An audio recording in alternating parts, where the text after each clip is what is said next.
Full course yellow is deployed. Full course yellow is deployed.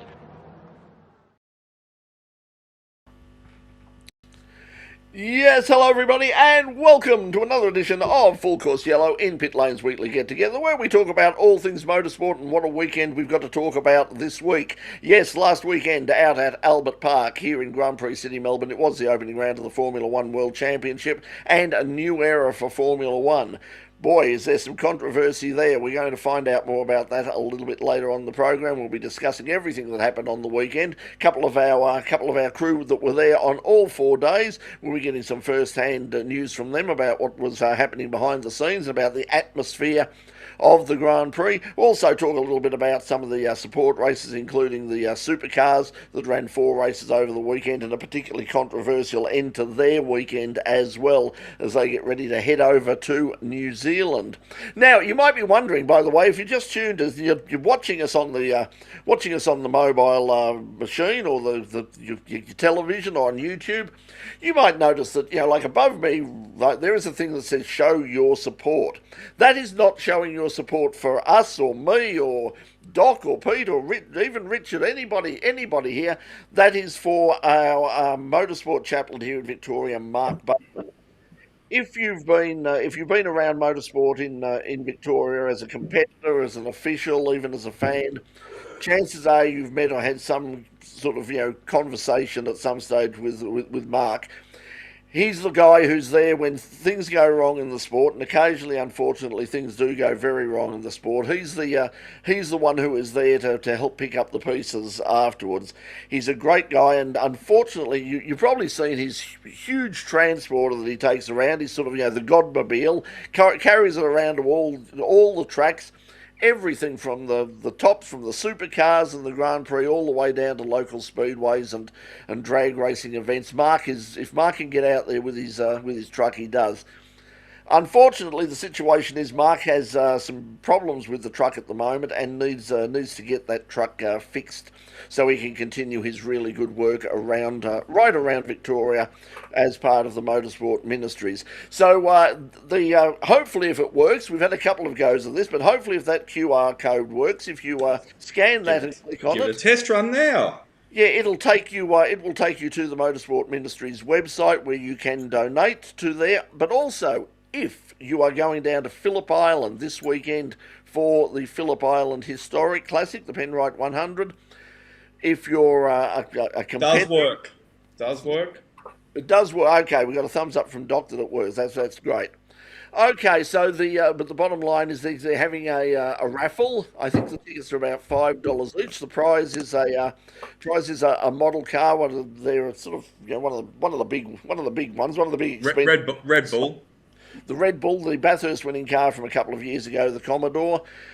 And the tickets are, as I said, about $5 each. Now, they're going to be sold during the driver's briefing and also the officials' muster at the muster shed.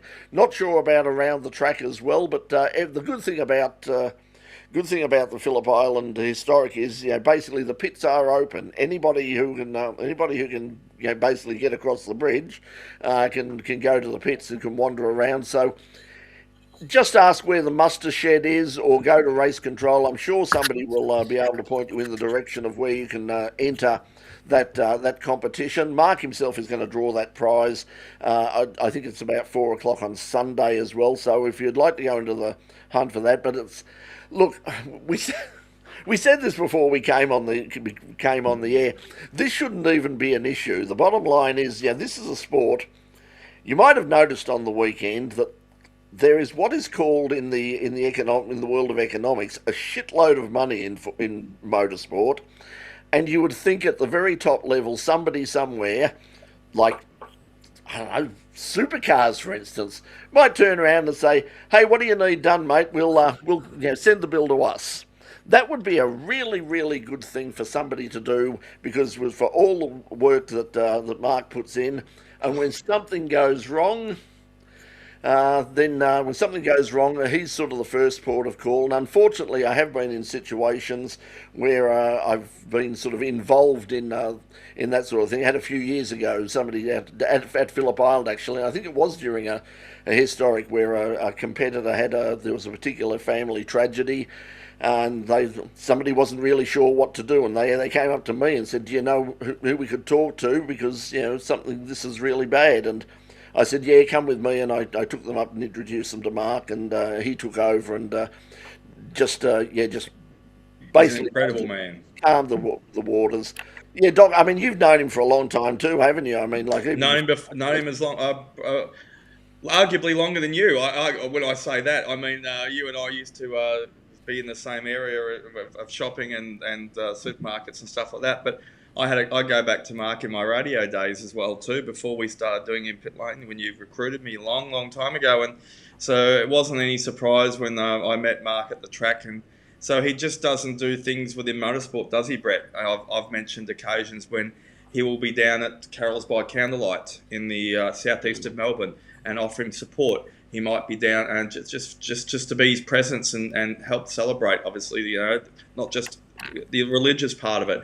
He could be down at the Berwick show, or something like that. He goes out into the fathoms of realms and public in lots of huge events where there is a big attendance, and just puts on his chaplain shirt, and people are just drawn to him of what a magical man he is. So not just a man of God, but he is just a wonderful guy.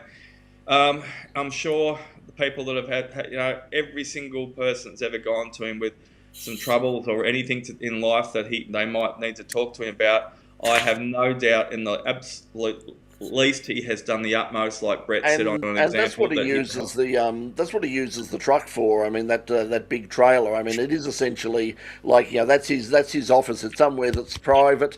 It's somewhere that he can move away. He's not sort of in a public area with a whole bunch of other people. If necessary, he can say to people, and and he's done it with. I mean, even with I'm a card carrying atheist. You get really good discounts if you've got the card, incidentally. But he's even, there's been times when I've had like health issues or something like that at a track, and he'll say, "Hey, listen, you want to come into the truck and sit down and have a break for a while and get away from everything. Have a cup of chow or whatever your flavour might be." Yeah, so he does a lot of work. All the motorsport chaplains are really, really good. We've had back in the early days of the show, we had Arthur Bartlett on the show, and I think, as Arthur said on that first show that he was on, he said, when there is an incident at a racetrack, the ripples spread out, and it's not just the driver who is involved, and it's not just the family of the driver and the team of the driver. It's basically all the officials that take part, all of the marshals, the fireys, just fellow competitors who know the people. It's a big thing that they do, and if you can possibly support Mark, whether you go down on the weekend to Phillip Island and get onto the raffle, or just throw $5-10, or if you can afford more, by all means do so. But anyway, that's the thing. But it's good to know that that QR code is working. That's up there now. So if you're watching us not live, but if you're watching us sort of after the event, you can click on it, and that will take you to the Motorsport Ministries website. Okay, everybody, let's talk Formula One. Doc, you were working there. Pete, you were there for 4 days. Before we go any further, let's go, a quick summary. I mean, just sort of, without going into thumbs up, thumbs down, or it's too early to tell. Doc? I've got a lot to process still. I've only watched half the coverage, so because I've taped it all, I was there live, but don't get to see as much. So yeah, I think as an overall event, but I see so much on both sides of the fence that people don't see, and hear, and know to care about. So. There's so many topics that have come out of it, but as an overall event, yeah, 480. Well, I'm just thinking specifically, not so much the event. I'm thinking about the new regulations, because that's the big talk. Oh no, the new regulations, absolutely perfect. Couldn't be better. So you're a thumbs up. Oh, okay. It's just awesome. Okay, Pete, what's your impression? Thumbs up, thumbs down, or too early to tell? Yeah, too early to tell. Richard, what's your opinion as a Uh, driver, having a look at it? the event, thumbs No, no, up. no. The rules, the The new new cars, the rules new only, regulations. still too early to tell, I think. But the support races were great. Um, yeah, it's still too early. I think the judge is still out on this one. Go on. You next, Brett. Come on. Look, my head says that it's way too early to tell, which indeed it is, but my heart says definitely thumbs down. I thought that was a joke of a race. All of that, David Croft, had hyperventilating about how they were passing and repassing and passing and repassing. Yeah, that's really easy when you suddenly go past and No, but now all of a you're sudden you've taking got now you're 100. taking the hype into account. If you just stick to purely the specific regulations changes that everyone has to deal with, it's going to throw everything out the window, and it's making them all with new Including racing, including good racing. Yeah. I want pure racing. I don't want gimmicks. That'll get fixed in the end. Forget about the media hype. That'll get fixed in the end. But that gives them that's part of the challenges. And as Dino saying, Mark is an incredible human. Yes, he is. He is, Dino. Yes, thank you for that. He's a top bloke. Pete? In terms of, there was only, even Fernando Alonso coming up into the top 10, that only happened, and the overtaking moves only happened before the first pit stops. And then after that, it died out, Well, and part of the reason for that was, as both Lando Norris and Max Verstappen said, it's going to get to the point where it's going to be like a peloton in the Tour de France. So said there was no point. There was no point going past. Said, yeah, you could press the button and you could fly past the car in front, but the moment you went past, you'd killed all your battery, and they would just drive past you again, and you would chase up to them, you'd catch up to them again, you'd press the button, fly through them again, they would go around again.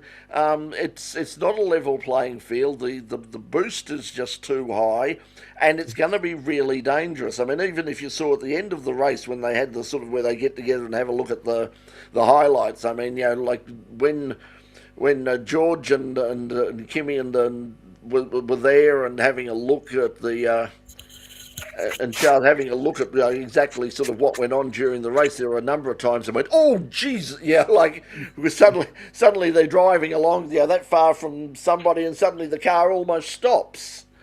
Yeah. Very, very dangerous. Well, I think the good thing is Lewis is doing well. Well, Lewis likes it. I think, but Lewis seems to be in a very good mood at the moment. Now, somebody who's been experienced.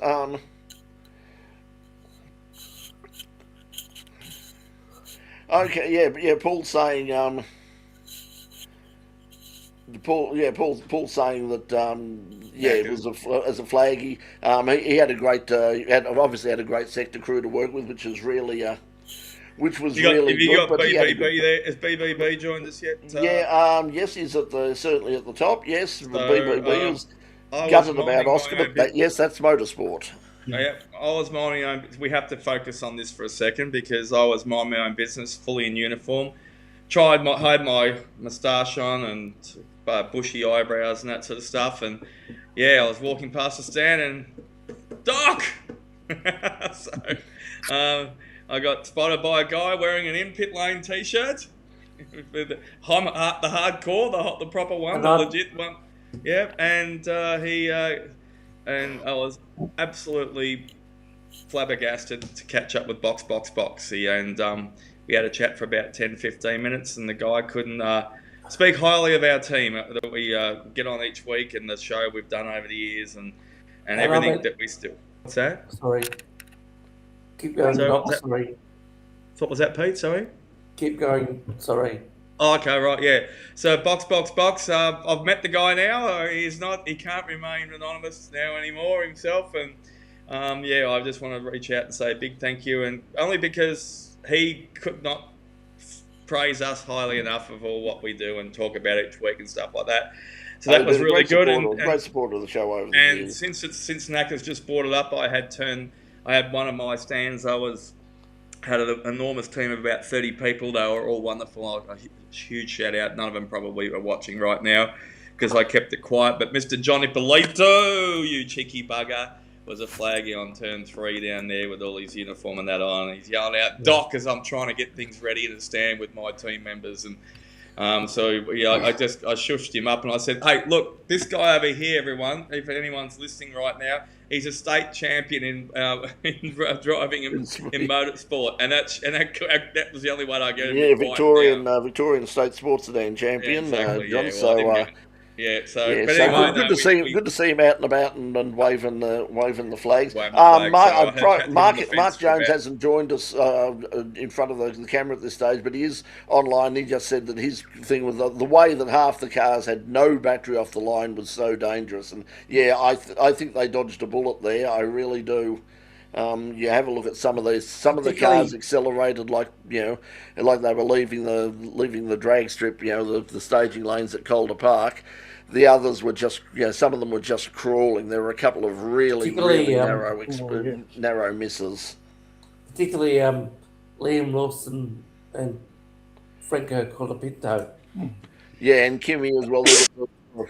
There were a few big, and that's going to be the problem because we know how dangerous a standing start is at the best of times, and if you've got cars coming up, and it's like some of the drivers said, when I stopped, battery said fully charged. Sat there, revved the engine, looked down, battery said dead.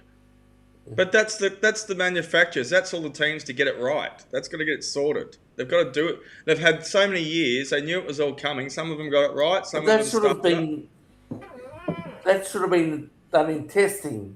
Exactly. So they should be getting it right. The teams need to be getting this right before round 1. But the problem is they've got no testing anymore. They've got they had the so-called shakedown. But they're all in the same boat. They've all had the same amount of time and notifications. It's not like it's been and most of them have got the same problem, except of course for Mercedes and possibly Ferrari. Well, that's right. So they've all had the same they're overcomplicating. I think far and away the best open wheel racing there on the weekend was Formula 2 and Formula 3. Oh yeah, that's what I was just going to get. Formula 1 was like that. Dale, how are you? Dale saying that said thumbs up. He certainly liked it as a.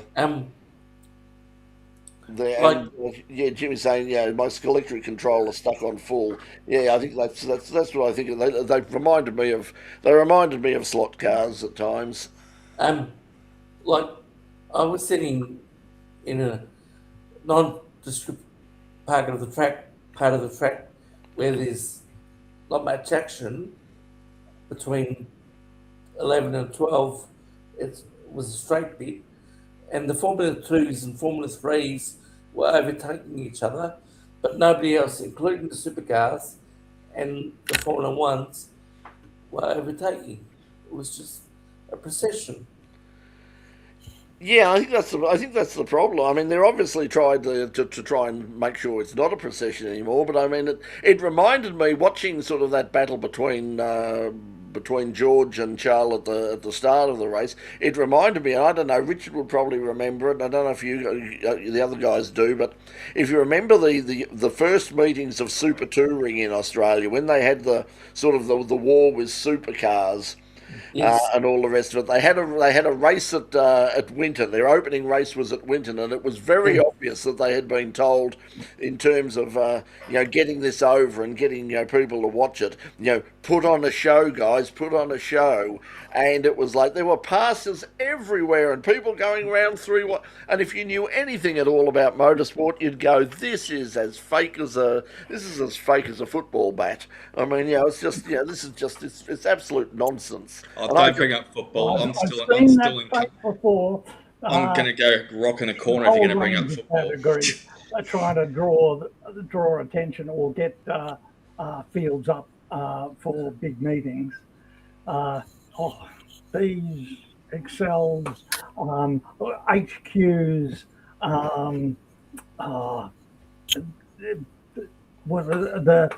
what they call them, the Aussie race cars. They've all.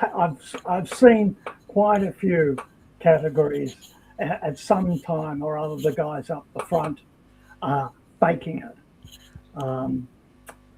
more Yeah, than and if you know anything about it, you know. I mean, you have a look and you say, no, that's not. Yeah, in the real world, that's not going to be as easy as to get past as that should be. And that was the whole thing. It's like, and at some stage, the drivers are going to get used to the fact that it's going to be like, well, we just basically we just sit behind, we harvest as much energy as we can. They'll all end up using their power boost in the same spot at the same time, and they'll leave it to the last couple of laps, and then all hell will break loose, quite possibly literally. And even harvesting, where I was sitting, they're all harvesting at the same point. I could see them. Yeah. Well, they have to. They have to. Yeah, that's the problem. They have to in order to recharge the batteries. I mean, that's what I found. Really, it was really obvious in the in-car camera stuff. The in-car cameras, you'd see them going down the back straight, and the cars would get, and suddenly it was like, oh, hang on, he's got a problem. Oh no, they haven't. No, they're just harvesting. Well, that's the thing too. Well, I reckon Australia is going to be one of the hardest tracks to harvest from too. So. Yeah, it'll work a lot better where there's a lot of heavy braking, and I think it's going to be a lot better. I think the theory behind the new rules was that they thought people would harvest at different points, but they're not. They're harvesting. Yeah, they'll always harvest at the same spot. Yeah. And I don't know how they thought that. Yeah.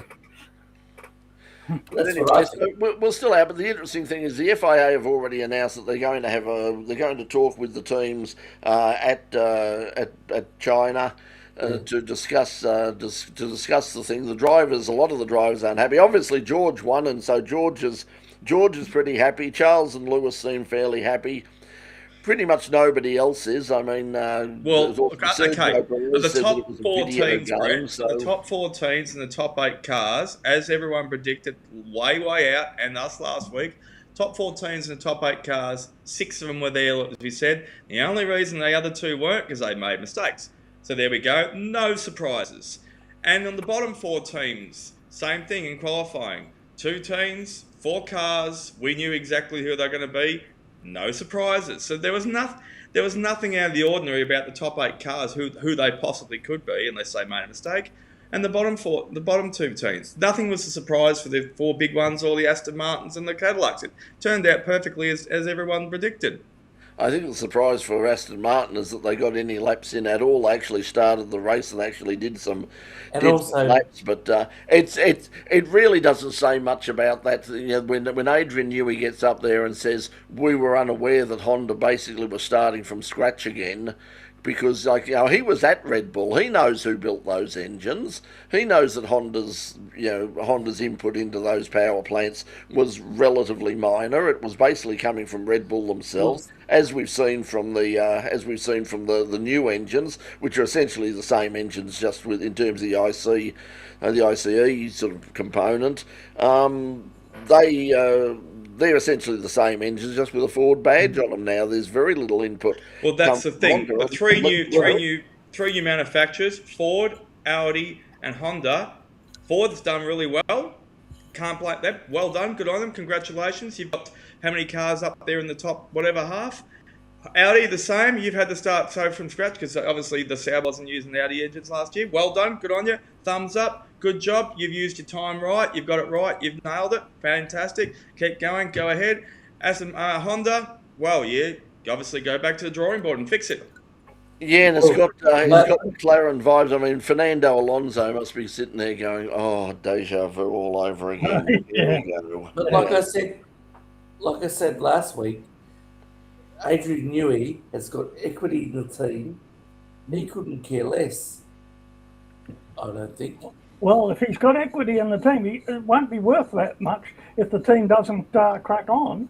Well, especially considering the problems that Aston Martin as a company as a whole has at the moment. I mean, they've taken, in terms of their road cars, they've taken a real bath over the last 12 to 18 months. So. My point is, he's on a good wicket. It reminds me of, like I said last week, it reminds me of Malcolm Blight when he was at St Kilda. They paid him $1 million, and basically he did.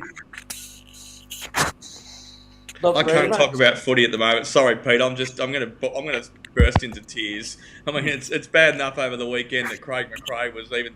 It's been approached last year to coach Carlton. It's come out there in the thing, and my ex-captain's just absolutely gone on and been thrown under the bus by a mate on how bad we are. It's all about Carlton, how bad we are as usual. The deal he's on is equivalent to what Malcolm Blight was on at St Kilda, was paid $20 million, and Malcolm said, "Oh, all right, I'll coach from the Gold Coast." You know. Yeah, and it also comes to a fact that the Stroll Senior, isn't really a motorsport person. I mean, this is all about his ego and wanting to turn number one son into a champion Formula One racing driver when number one son doesn't have the talent for that. No. So at some stage he's got to turn around, especially with the current situation with the global economy and all that. At some stage, you'd think he'd have to turn around and just say, look, that's enough. I can't, I mean, you're obviously, you're not, look, son, you're not going to be world champion. We've tried, we've failed. You're not going to be world champion. I can't throw any more money at this anymore. There's lots of people out there who want to buy a Formula One team at the moment. We'll talk about a couple of those in a moment. But that's it. I'm pulling the plug. That's But he spent so much money. Oh, Adrian Newey, he's the genius behind Red Bull. Well, he was one of the geniuses behind Red Bull. Yeah. And I think there's a lot of romanticism about Adrian Newey as well, in terms of he still draws everything out with pen and paper, and he's old fashioned, he's old school, and he's obviously a very, very good designer. He's designed some amazing cars over the years. But I don't think that within the current regulations, if you haven't got the cattle, you can design a world-beating. Yeah, it doesn't matter. It doesn't matter how good the chassis is if the engine is absolute crap and they've only got the two batteries. I mean, you could tell it was almost as if he went there and said, "Okay, we've got some damage to one of our batteries. Okay, get another battery," and they've gone, We've only had four. We've only got four to start with. Yeah, we started with four, and two of them were already gone. Two of them were already gone before free practice. Yeah. I mean, and there's not a lot that any of the teams can do until they get back to Europe, and it looks like increasingly now that's where they're going to go at the end of the Japanese race. Is that they probably, and I imagine they probably got their fingers crossed at the moment, hoping that those Middle Eastern races will be cancelled, because that means that they can just get back, and that will give them some extra time to get back into their workshops and get back in front of the computers and all the rest of it. Well, there's a subject in itself, redesign. If they cancel them, will they double up a purpose-built circuit nearby or previous use? They won't use us. That's talking about romanticism. Yeah. Forget that. So they're going to go somewhere close that's got a purpose-built circuit already. And two, or will they cancel and give them a break so some of them can get onto an even keel a bit?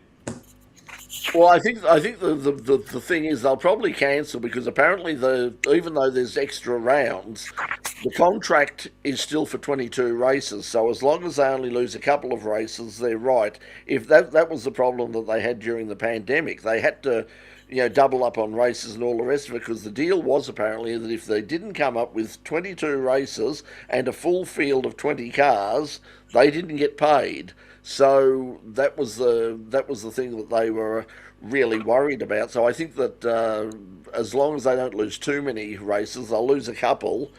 But I think that they might do what they're doing with the World Endurance Championship, and just reschedule.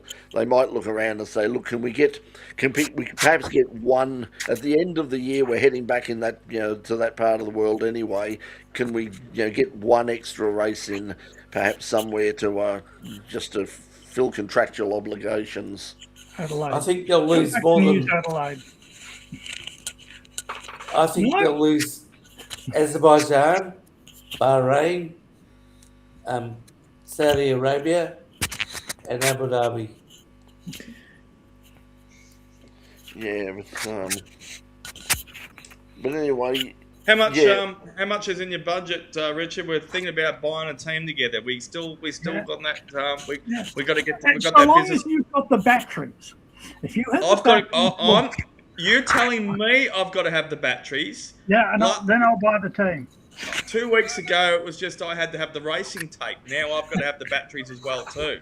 I've got the batteries here. There's a couple of them there. There you go. You know, I've got the batteries. Okay.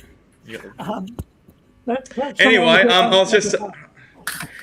What team would you like to buy? Anyway, have we changed our mind about that? Are we going to go Alpine or Aston Martin, Richard? Alpine, I think. Alpine. At least that's not going to shake apart.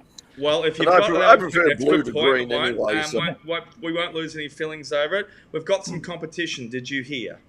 No, I did not hear. All right, so some actually reputable media outlets, including Fox Sports, if you call that reputable.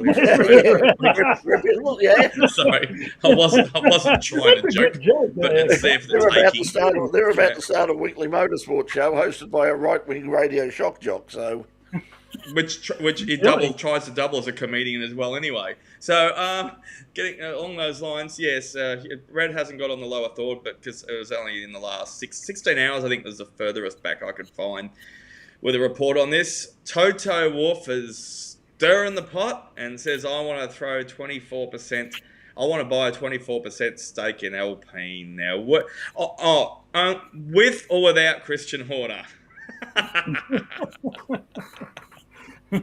well, the thing is, like Formula One at the moment is a license to print money. I mean, it's not like the old days where it was like, as I said, standing in a shower and tearing up money and throwing it, watching it, spiral down the drain. It's not like that anymore. I mean, they are making serious dollars out of Formula One nowadays, and it's a really good investment. And if you've got the money, and let's face it, Toto's got the money and Christian's got the money. So if they've got an Alpine, the new president, I mentioned a couple of weeks ago, the new CEO of Renault, of the international company, has made it very clear he is not a fan of motorsport. He feels that in this day and age, he feels it's a bit of an anachronism. He said he doesn't feel it sells them any cars. He just feels, as far as he's concerned, what sells you cars is, good, cheap, reliable road cars, not, fancy race cars going round and round in circles on a track. And that's why they've got, that's why they're getting out of WEC at the end of the year. And I think if they could find a decent, a decent buyer somewhere who could, or a couple of buyers who were willing to pay the price, I think they'd be pretty keen to. Who would look better? Would Christian look better in the Batman cowl and cape and stuff like that? And would Toto all dressed up as a Joker with the fluorescent green hair and the pink? I can't see Toto being any sort of Joker. I think so. He did crack a smile on the weekend when they got he Kimi should, got out. yeah. So he had every reason to crack a smile. Cracked a few. And he rode it off his car, then finished second. I'd smile too. That was a great performance by Kimi. That was like crashing like he did. And it was only because of Max's problem in quality that they got that car out onto the track at all. And for him to come out and do basically one lap in a totally rebuilt car without any chance to bed anything in or gearbox replacement included. Yeah, and just basically a rebuilt car, hopped in it, went out, did one warm-up lap, did a fast lap, put it on the front row of the grid. That was the show that he had. The kid does have some talent. Well, I think also his mechanic should have been up there on the dais with him, actually. Well, I mean, he said that himself. He said that really, he said we've got to, we owe it to those guys who put in the most extraordinary. Yeah, extraordinary things. And that flag helped them. Gave them an extra few minutes too. Yeah, so well, that was it. I mean, if it hadn't have been for Max's problems, they wouldn't have made it. So, yeah, congratulations to Kimi. Also, congratulations. I think Audi, as I said last week, a lot of people are saying, really surprised that they did so well for their first outing. I'm not. As I said, if you have a look at back the history of Audi in motorsport, they've got a reputation for reliability and totally unparalleled within the sport. I mean, all those years with the Audi R8 through the Audi R10, all the way through to the end of their time there, they never ever, in all of those Le Mans 24 hours, Sebring 12 hours, Daytona 24, all of those races, they never had, over a period of about 12 years, they never had a single engine failure. And they know how to screw an engine together. Yeah, I'm not long is surprised the at that. Audi R8, and it's still a competitive car? Well, in GT race, yeah, I mean, it's still that's still running, that's still running around, and yeah, so they've stretched out the homologation because so many of them are out there, and so many people are saying, well, we don't really need to get rid of it. I mean, at some stage they're going to have to because the evolutions have stopped. But at the moment, can go top 10. Yeah, we'd still get in the top 10 somewhere if we have a bit of fun. Yeah, very, very reliable car, and particularly good over the top at Bathurst as well. Yeah. It's legendary for that. Let's have a look. That Sly Toto grin will be the basis of 1 million memes in the next 10 years. Yes, I think so. There's lots of memes already come out from the weekend, and let's see how. Let's see. There will be certainly more as they head to China. All the drivers are out of Australia already. They were basically, most of them are gone by Sunday night on the plane and straight to China, or at least halfway there to Singapore or somewhere, so they can have a bit of rest, a bit of rest and relaxation before they head over to China, and then they've got at least a week's break where the teams will get we'll be able to take a bit of a breath, and we'll be able to take a bit of a breath, and then they'll head off to Japan, and from then on, who knows? Who knows? You can always look forward to Madrid later in the year when it's their first one, the new track as well too. Now on track commentators, so I got a good. So basically, it was Rusty and Cameron van der Duggen we got over the speakers at the tracks. You didn't see that on FTA or on the subscription. So who mentioned that? Unfortunately, you're adding to my sentence.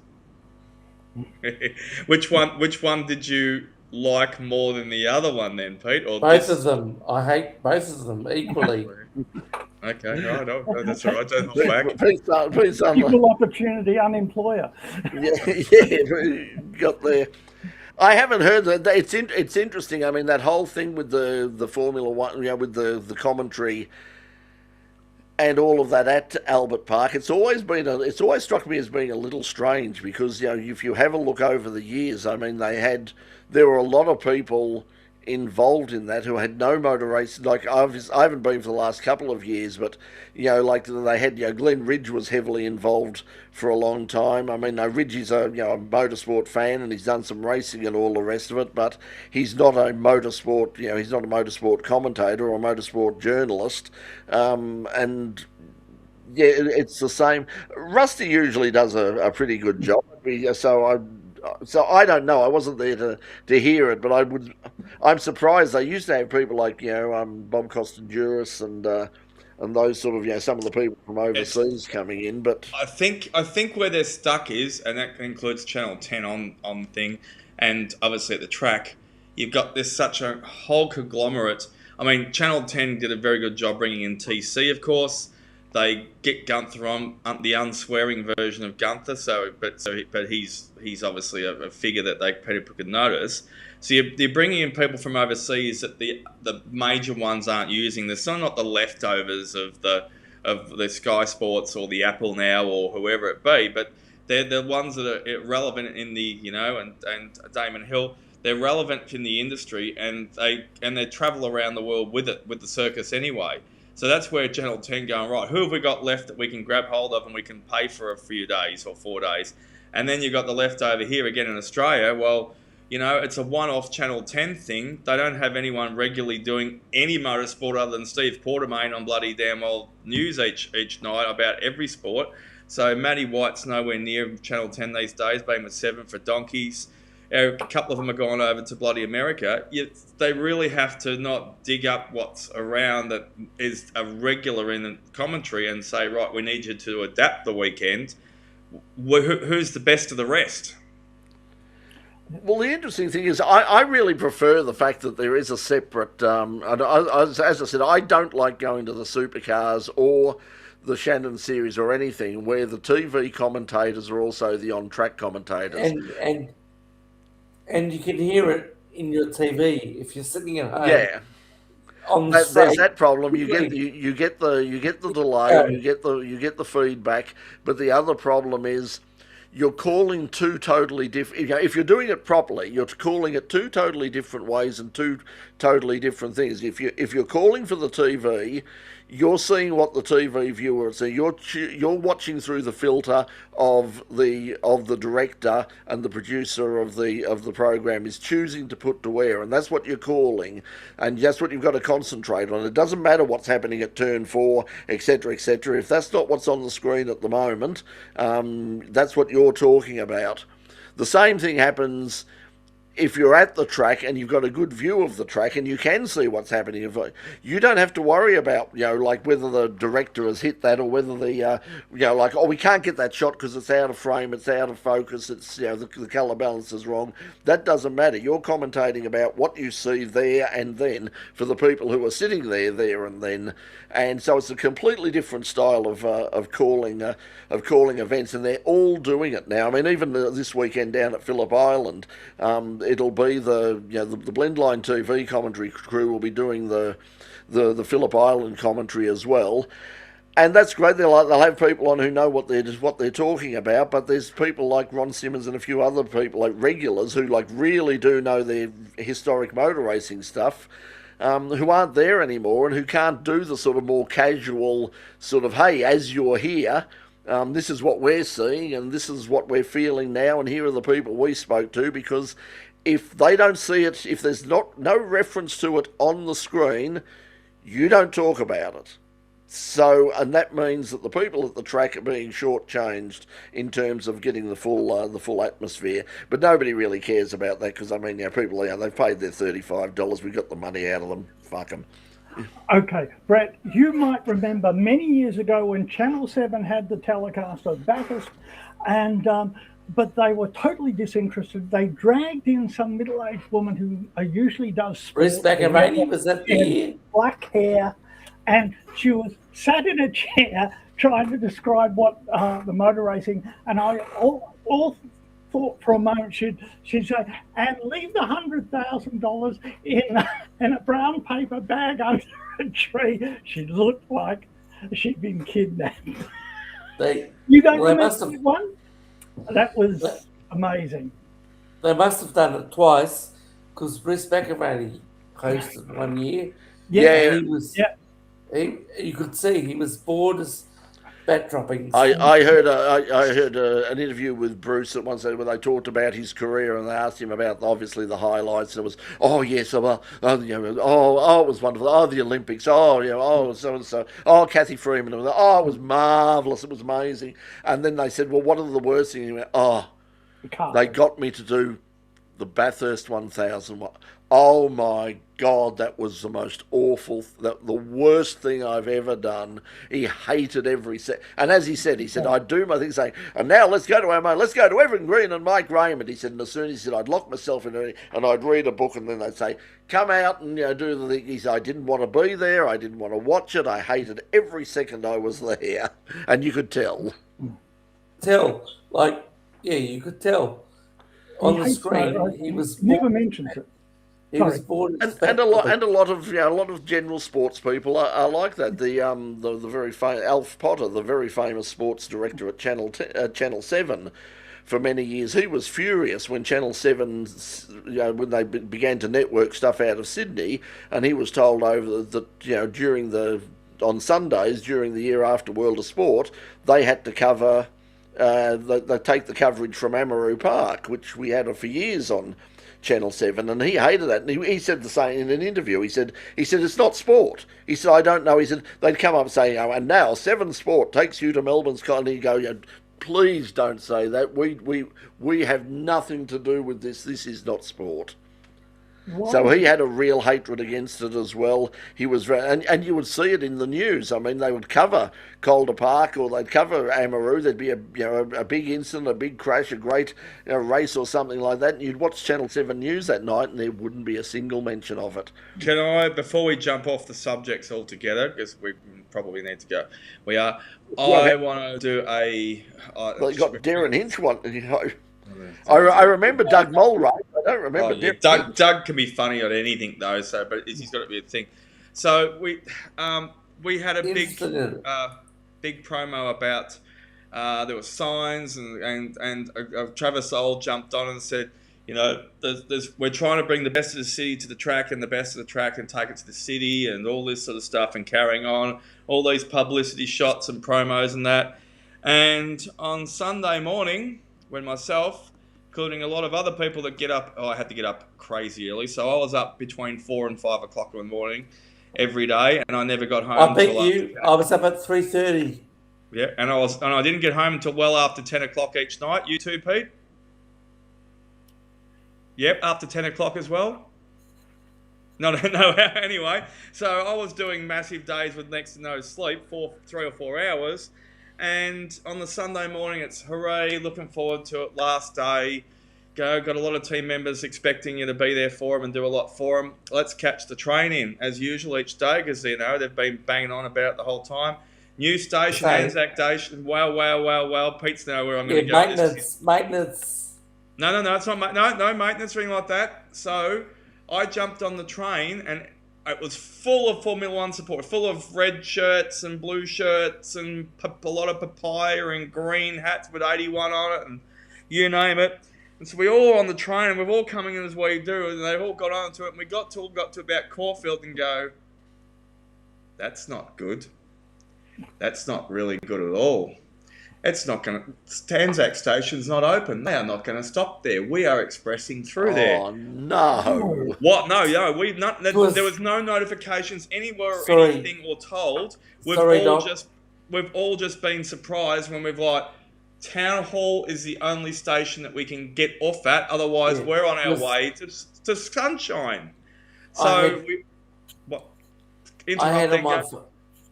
I had on my Facebook page, as well as my line being shut down. I had Anzac Station. Isn't it marvellous? Our first servicing of the station this weekend. Yeah, so they're banging on about it. Everyone knew it, but so when I got there, I had to find. What did we do? We got off at Town Hall, and then we all walked down Swanston Street. And we found the tram that goes that and took us down to gate 5 and then blah, blah, blah. So the funniest part is you go past Anzac Station and you look out the window of the tram and you see the roller shutters are down and we found out... Because like Pete said, they ran it everywhere. It was all over Facebook. Like, hey, here's an exciting new way to get to the track. It's Anzac Station. It's only a short walk to gate whatever. And it's like, yeah, that's fantastic. And they shut it down. They didn't even pull the roller shutters until after 7:30 up to open the station, let alone any trains going through it either way.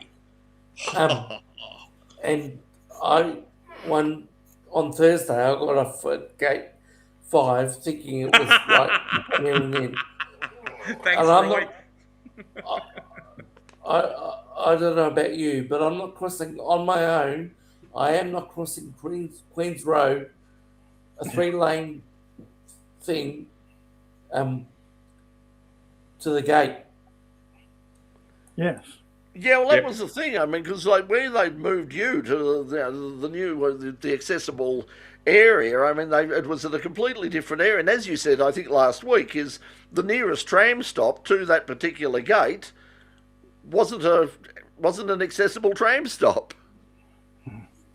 Yeah, so they ballsed up all the PT that they were trying to get us all, herd us into for days and leading up to it, use these resources, and on the main day, they got it right up the first 3 days. It was fantastic. The trains were every 10, 20 minutes, or unless they ballsed up the accessibility stop. But then the main day, when you've been relying on it and there's no notifications that anything's going to change, other than the Sunday timetable where you've got 20-minute trains go to an hour. So you've got to get up even earlier to get on the other which train. is, once again is ridiculous. I mean, they do that all the time. It's like They're it's an hour almost apart. it's almost sacred. And you know, oh yes, it's like the trains will. You won't have to worry about a timetable anymore. You just turn up. There'll be a train. It's like on here. It's like there will be trains every 10 minutes. There might be during peak hour from Dandenong. There's not trains every 10 minutes coming from bloody Hallam. They're still coming at 20 minutes during peak hour, and they're still coming, an hour apart on Sunday. So, hooray, whoopee. PT gets just a pass mark, just 50%, 51%. They get a fail from me. They totally failed. They totally failed because they shut down that particular line. So that stuffed you around. And then Anyway, let's move on from public transport. Let's move back onto the track. Supercars. What did we think of? We had 4 races over the weekend. I always prefer these. This is like old-fashioned. No contrivances from pit stops or anything like that. It's just the lights go out. They race until the checkered flag drops. It's as simple as that. The race doesn't go on for 4 hours or whatever. It's just start, race, finish. I preferred it. What did you guys think, Pete? I liked it. I liked it. I don't know about Sunday's race.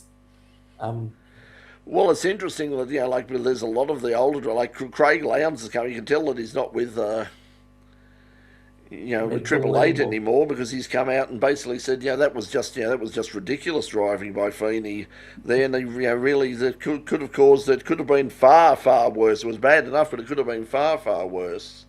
I can't comment because I actually only just saw bits and pieces of track stuff. I haven't watched any replays. So Richard, it's all on you.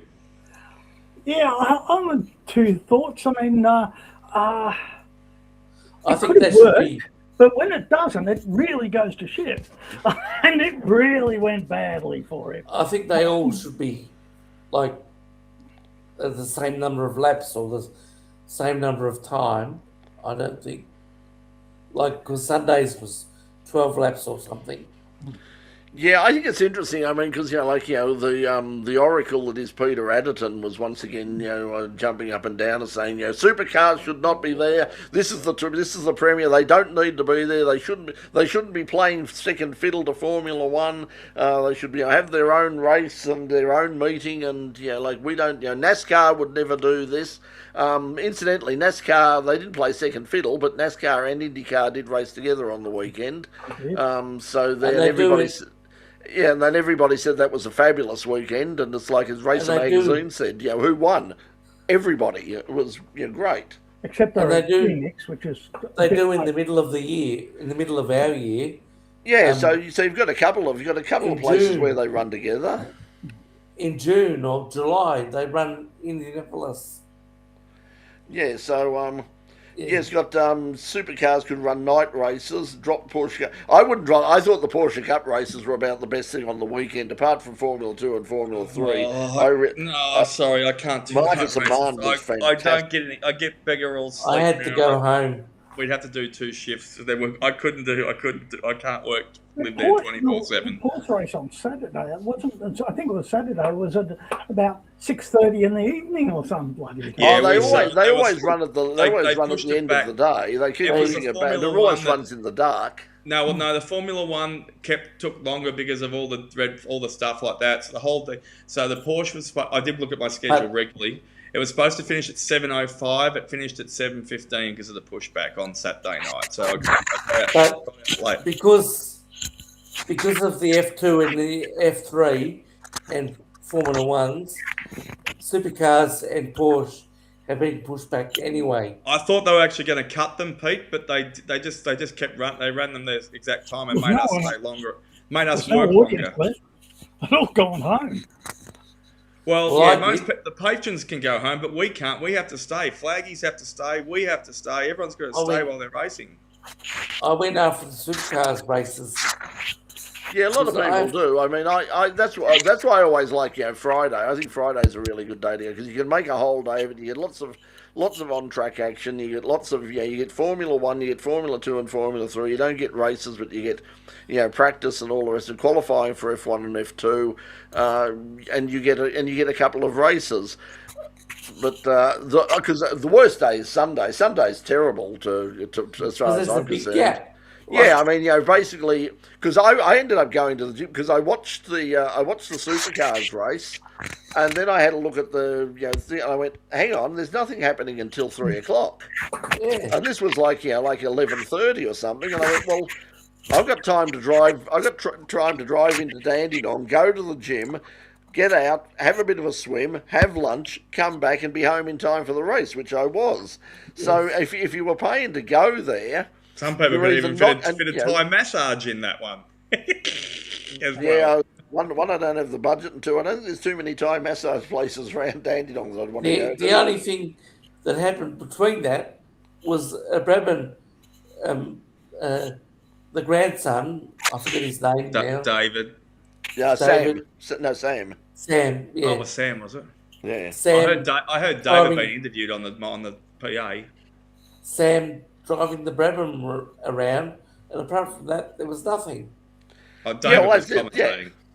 Yeah, well, that's it, because they inducted the car. This is the first car that has been inducted into the Motorsport Hall of Fame. And if you're going to induct an Australian racing car into a Hall of Fame, then it has to be that one. So that was there, and David was there, and Sam was driving the car, which is owned by Repco now. So they got it all together, so they could drive it around. So yeah, that was good. I don't know whether Jeff or anybody or any of the rest of the Matthew or any of the rest of the family were there. I didn't see them. David was doing commentary. Certainly knew David was there, and of course Sam lives in Melbourne now, so he's down here, and I don't know whether he's doing for a GT4 this year. He certainly did. He certainly did last. He was driving one of the Mercedes in GT4, so I'm not sure what his plans are this year, but he was certainly based down here. I slept in 3 hours on Sunday. Caught up live by the time the race started. Yeah, I was a bit the same. I missed the start of the Supercars, and then I just watched it live and then I saw the gap and went, I can. I was going to go like on Monday, yesterday to go to the gym, and I went, no, I'll go today. It'll be nice, and it was nice and quiet. I went there and there was nobody in the place, so everybody must have been home watching the Grand Prix. Incidentally, in terms of the ratings, the ratings just over 1.8 million watched the Channel 10 coverage of the race, but that was not comfortably beaten, but it was well beaten by the St Kilda Collingwood match, which was just under 2 million people. Had to get a Collingwood little shifty in there. It was the highest rating sports Actually, telecast all weekend. I am going to tell a fib as well. On the way home on the drive home, because it's a long day and I'm almost falling asleep as I'm walking along, I put the earbuds in and listened to the footy on the way home to try and keep me awake and switch off from motorsport a little bit. So it was a good listen to the footy each night. So Matt did that really well. With the Trans Am, yeah, one game each night was really good with the footy because it was smart. It was really good. And of course, remember the NRL switched it to the AFL went one direction, the NRL went the other one. So they went in different states and it worked out really good. So. Yeah. So anyway, but that was interesting that it wasn't the number one sporting telecast on the weekend. That still went to the AFL. It outrated the Grand Prix, outrated the NRL quite comfortably, but the AFL on both Saturday nights, I think, and Friday night comfortably outrated the Grand Prix. That's not taking into account any figures for either sport on Foxtel and KO. So, I reckon the F1 could have beat the footy if Max Verstappen got a shopping trolley out and raced that instead, like he said he would. Yeah, well, they probably would have got even more there if they'd have, if Oscar had stood aside and they'd have put Nick Dacos in the car. I thought he went fishing. Would have won. Yeah. Well, Nick Dacos. Well, he didn't get tagged either, so he was free to do what he Yeah, wanted. that's it. No one was going to tag him, so he was right.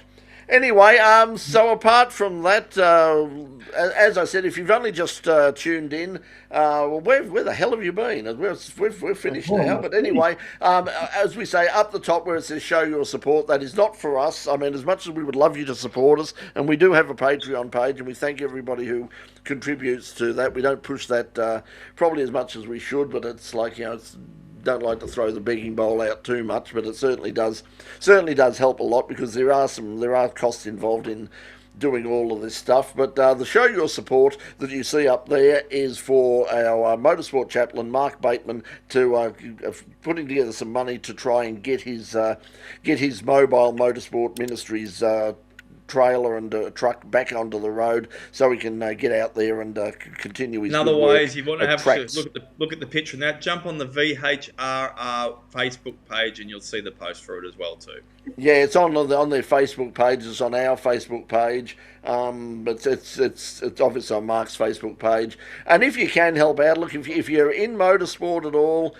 And look, drivers, please to the drivers, it really annoys me at times. You get all these drivers who get around and go, the marshals do some of the volunteers. We wouldn't be anything without the marshals. And it's like, hey, I'm wondering if you could put your hand in. No, we paid you. I pay $450 just to have a fart every morning. So just, especially at the top level, they put your hand in your pocket and help out. If you haven't please. filled up your jerry cans this week and panic buyed, you should have a couple of dollars in your pocket. Yeah. They should do a news. Yeah, Jared, it's one thing to go there. That was the original plan. It's a shitload of work. It really is. And, that is one of the problems. It's not off the radar. There's also, once again, there's some dollar things involved, because there is some extra equipment that needs to be brought in. It's not ridiculously expensive stuff or anything like that, but it's just right now. This is about as much as I can do in terms of this. We've got stuff from another reason for that. I'm not 100% sure of even going to Phillip Island on the weekend. Is got all the stuff from Bathurst, and it's literally hours and hours and hours of stuff. And right now, I'm not going to sit in front of an edit suite for the best part of the next 6 weeks cutting that together. So what's the point of going out and filming more stuff as well? Chat section on Facebook. Yeah, we might. Let's send us some ideas. If you've got any ideas, I would like to do some stuff. I was going to do some stuff on Mondays, like an in-pit lane news, like we did on the television show. But as I said, there's an awful lot of work involved. You've got to write all. You've got to get all the material in. You've got to write it all. And quite frankly, Mondays I've got a shitload of other things on. At the moment, this is about as much as I can do right now. But would like to do it. I don't know whether there's still a need for it. That's the problem. I mean, it's like there's so much. You can watch so much stuff live. When we started in pit lane, there was no other things on. Well, it's got lower categories seem to lack promotion, and that's why we started in pit lane. The problem is the lower categories don't want promotion. We spent 30 years literally throwing money and time and television time, prime time television time at lower categories and state categories, and they basically spat in our face and told us to go jump. So, and nobody watches, and really nobody watches it. Like, as I've said before, everyone's saying with this new Foxtel show, it'll just be Supercars and Formula One. Yes, it would. I mean, as I've said before, we could have had tons of sponsorship for In Pit Lane over the years on the condition that it became In Pit Lane, the Supercars show. And if we'd have not talked about any other form of the sport, if we'd have not talked about state level racing, drag racing, speedway, boat, anything that we talked about, if we just made it Supercars, we had sponsors lining up saying, here's, how much do you need? What, 300? Here, take $5,000. It was just, that's all people are interested in, unfortunately. That AFL, not AFL, that Motorsport 360 show, it's going to be mainly Supercars. Of course, I mean, it's the same as when, when... They know Jack about Formula One. Yeah, well, it'll be mostly it'll be stuff that is on Foxtel, They're not going to do the World Endurance Championship, for instance, because that's on Stan or online. They're not going to do that. They're not going to do, they might do the Australian GT Championship now because it is on there, but that's on their books. It's predominantly, but that's a pay for play deal. It's like they're actually paying for Formula One and they're paying for supercars, and that's what they want to promote. That's what they want to concentrate on because that's where they get all the money. They don't really give a damn. It doesn't matter how many people watch, like the National Drag Racing Championships or any of those anything else, because they're getting money for that regardless of how many. Anyway, let's not give them too much free publicity. Yeah, I mean, this is true. When Match 2813 is saying, when working for the magazines, there was a significant drop in sales any week, and we had the same thing with, I mentioned this before, when we had the ratings. We would look at when we had the ratings, we would look at the ratings, and you would see, you could tell every week we had a supercar story or a supercar guest, you would see a massive spike in the viewership. I mean, way up in the air. Jared's saying, this is good. Have a look at this. Speed on YouTube podcast. Speed Channel was a famous channel in America for many, many years, and unfortunately is no longer with us, but they brought back the brand as a podcast, and they're doing sort of news stuff. And I did have a look at that and say, that's the sort of thing. Trying to research Turbo on subscription view too. They're trying to bump that up again now too. Oh, okay. Imagine it's Jonesy. Now we know you've been hiding out, Jonesy. But anyway, so Mark would know, and that was the same. Yeah, that was at Auto Action. It was always the thing. It's like supercars and Formula One, but particularly supercars. You would tell the weeks that they said okay, the biggest story this week is not supercars, it's Formula One or it's another category, and they went, we're going to take a big dive in circulation. And muggers like me would buy it every week or every fortnight. But this is the problem. I mean, people like you and me back in the day, and people like us were very much in the minority, particularly nowadays. I mean, that's the problem. There is just so much stuff out there. It's ridiculous. I would also say that, I would say disappointing. Boxers saying no merchandise for the Formula 2, Formula 3. This is a problem everywhere, and this is something that Speedway and drag racing do really, really well. You go to a drag racing event, and you'll see even some of the smallest teams have got really, really cool T-shirts or posters, or they're giving away stickers. The same with you see in the street, like sprint car drivers you've never heard of and teams, and they got these really cool T-shirts. At Le Mans, the first time I went to Le Mans, I had all these plans about, I'll get an Oak Racing T-shirt, I'll get a Porsche T-shirt, I'll get this T-shirt, I'll get that T-shirt. They didn't exist. There was some very expensive ACO stuff with the Le Mans 24-hour brand. There was some Steve McQueen branded stuff with golf, the golf livery. As far as teams are concerned, nothing. And circuit racing just doesn't seem to do the merch in the same way that the drag racing and speedway do. So that's one of the things that I think they should really get stuck into. Because as I said, if you go to even the country speed, go to Druin, go to Nyora, go to any of the, chances are that there'll be teams there that have got really cool merch that you can buy, and you should buy. They've gone to the effort to do it. And you won't be just another person wearing a McLaren T-shirt. You'll have a Kenny Stewart Racing T-shirt. G'day, Kenny, if you're watching. So there you go. You need this is what you need, Richard. Yeah. You need Richard Outram Racing. Yeah, that's what I was thinking when you were speaking. This is what we need. Well, I need lots. I need to spend thousands and thousands of dollars on merchandising. Yeah. No, well, you don't nowadays. I mean, I just keep saying about I create work for myself. I've got you've given me an idea now. Anyway, I've just lost my. When are we going to Druin next? Which I haven't seen. Well, I think there's a problem. One of the problems with a lot of the speedways now is once again that they're doing. They've got deals. They've got exclusive deals with people to do videos for them. In some cases, just go and watch it. But yeah, just to watch it. Yeah, I'd be happy. I'd be happy to go and watch it. We've got also coming up in a couple of weeks' time. We've got Rob Roy. Next round of the Victorian State Series is at Calder. Oh, speaking of Calder, Friday night. If you're into drag racing, mention drag racing. This Friday night at Calder Park, drag racing all night. No roll racing. Everyone says, oh, there's not enough drag racing. You got a whole night of it coming up this Friday night, the 13th, Friday the 13th. Woo. So that'll be starts gates open about 4:30. Racing starts at 6 and goes right through until about 10:30 at night, and just get in as many runs. No eliminations. No, it's just run, go back in the line, run again, and keep doing it. Rinse and repeat. Race, win, lose, repeat all night. So check that.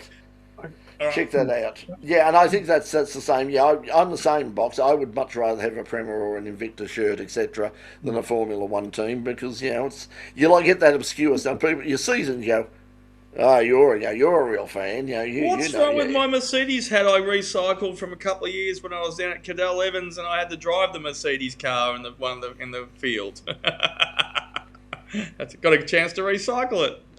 Yeah, oh, that's right. Yeah, that's on this weekend too from the Bend. SBS, the Super Series, first round of the Super Series is on this week on SBS, and I think YouTube as well. So look, there's lots of there, and Phillip Island Historic is on Blendline TV. If you're not going down there and you want to see 15, I think there's 15 Formula 5000s. Outside of that, it's certainly not the meeting it used to be all those years ago. Remember, you'd go down there, there'd be 9, 10, 12 cars from all over the world, multiple Formula One cars, all sorts of famous cars from Le Mans and all the rest of it. And there's a couple of Formula One cars. The Ferraris, Giorno Nettis has got his 2 Ferraris again, but they're sort of every year. And also the Hesketh that was here a couple of years ago is back as well. And apart from that, I'm not sure what there's lots of touring cars. It seems to be the thing now. It's just lots of these Group C touring cars, Group A touring car. I really couldn't care less if I never saw a touring car again, quite frankly. So I want to see. All right, I want to see cars. Okay, let's catch. We'll catch up next week. Might go down to Phillip Island if we do. I'd like to. We'll see what happens. Also, we might go down Sunday, Brett. Sunday would be the day, because I won't get home from Calder until 2 or 3 o'clock in the morning. Yeah. So, okay, everybody. If I don't see you at Calder or I don't see you at Phillip Island, I'll see you somewhere online over the next week, and in particular here next Tuesday night, 8:30. Hopefully, Jonesy will join us in front of the camera. He'll be in a position next week that he can pop up and see us on camera. But until then, from all of us here on Full Course Yellow,